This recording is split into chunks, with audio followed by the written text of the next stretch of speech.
చోటు దక్కని వాళ్ళకి ఒక 4 to 5 మెంబర్స్ పేర్లైతే స్పీకర్గా వినిపిస్తున్నాయి. దాంట్లో తెలుగు రాష్ట్రాల నుంచి ఇటు పురంధేశ్వరి పేరు వినిపిస్తోంది. దాని గురించి అసలు డీటెయిల్స్ ఏంటి? రైట్. ఇప్పుడు ఏదైతే బీజేపీలో మాజీ ముఖ్యమంత్రులుగా అంటే కొంతమంది ముఖ్యమంత్రులు చేసి ఇప్పుడు గెలిచిన వారు మాజీ కేంద్ర మంత్రులు ఎవరైతే సీనియర్ నేతలు ఎవరైతే ఉన్నారో వారికి కేంద్ర మంత్రి స్పీకర్గా ఛాన్స్ ఇచ్చే అవకాశం ఉందంటూ కూడా ప్రచారం జరుగుతుంది. దాంట్లో ముందు వరుసలో ఏపీకి సంబంధించిన ఏపీ బీజేపీ అధ్యక్షులు పురంధేశ్వరి పేరైతే ముందు వరుసలో ఉంది. ఇటు మరోవైపు బీజేపీకి సంబంధించిన మధ్యప్రదేశ్ మాజీ ముఖ్యమంత్రి శివరాజ్ సింగ్ చౌహాన్, హర్యానా మాజీ ముఖ్యమంత్రి మనోహర్ లాల్ ఖట్టర్, ఇలా కర్ణాటక మాజీ ముఖ్యమంత్రి బసవరాజు బొమ్మాయి, ఇలా వీరి పేర్లు కూడా ఈ స్పీకర్ రేసులో ఉన్నట్లు తెలుస్తుంది.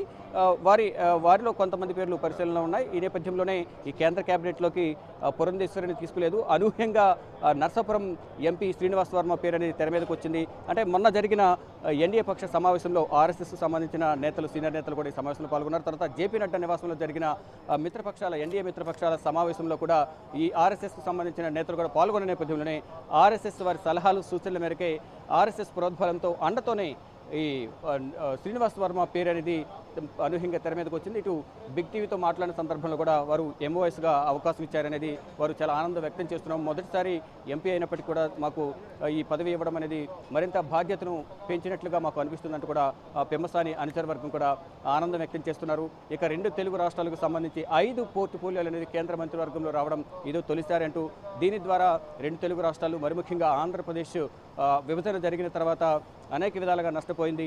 ఈ 3 పోర్టుఫోలియోల ద్వారా రాష్ట్రాన్ని అభివృద్ధి చేసుకోవచ్చు. మరోవైపు కేంద్ర ప్రభుత్వం నుంచి అనేక హామీలు అనేవి ఏపీ రాష్ట్రానికి, టీడీపీకి అనేక హామీలు ఇచ్చారు. ఆ హామీల ద్వారా రాష్ట్రాన్ని అభివృద్ధి చేసుకోవడం కానీ, ప్రత్యేక హోదా, పోలవరం పూర్తి చేయడం కానీ, ఇలా ఆర్థిక రంగానికి సంబంధించి ఆర్థికంగా కేంద్ర ప్రభుత్వం సహకరిస్తుందనేది ఇటు టీడీపీ నేతలైతే ధీమా వ్యక్తం చేస్తున్నారు. రాష్ట్రాన్ని ఈ 5 సంవత్సరాల కాలంలో మంచిగా అభివృద్ధి చేసేందుకు కేంద్ర ప్రభుత్వం కూడా మాకు సహకరిస్తుంది.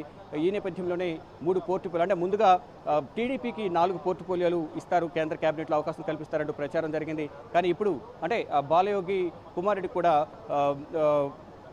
మాజీ స్పీకర్ బాలయోగి కుమారుడికి కూడా అవకాశం ఇస్తారంటూ కూడా ప్రచారం జరిగింది. మరోవైపు ప్రసాదరావు, దుద్దుమళ్ళ ప్రసాదరావు చిత్తూరు ఎంపీకి కూడా ఇస్తారంటూ కూడా ప్రచారం జరిగింది. కానీ వారికి మరొకసారి ఎక్స్పెన్షన్లో మరో 4-5 నెలల్లో కేబినెట్ విస్తరణ జరగబోతుంది. దాంట్లో అవకాశం కల్పిస్తారంటూ కూడా ప్రచారం జరుగుతుంది. అంటే మొదటి విడతగా మాత్రం ప్రజెంట్ ప్రధాని నరేంద్ర మోడీతో పాటు కేంద్ర మంత్రులు, సహాయ మంత్రులు మొత్తం కలిపి 30 మంది వరకు ఈరోజు 7:15 ప్రధాని నరేంద్ర మోడీతో పాటు ప్రమాణ స్వీకారం చేయబోతున్నారు. ఇప్పటికే రాష్ట్రపతి భవన్లో అంగరంగ వైభవంగా ఈ ప్రమాణ స్వీకార కార్యక్రమం నిర్వహించేందుకు ఏర్పాట్లు పూర్తి చేశారు. మొత్తం ఢిల్లీ వ్యాప్తంగా కూడా భారీ భద్రతను ఏర్పాటు చేశారు. 2500 మంది భద్రతా సిబ్బంది మధ్య ఈ ప్రమాణ స్వీకార కార్యక్రమం జరగబోతుంది. ఇతర దేశాలకు సంబంధించిన అధినేతలు, ప్రధానులు, అధ్యక్షులు కూడా ఈ ప్రమాణ స్వీకార కార్యక్రమం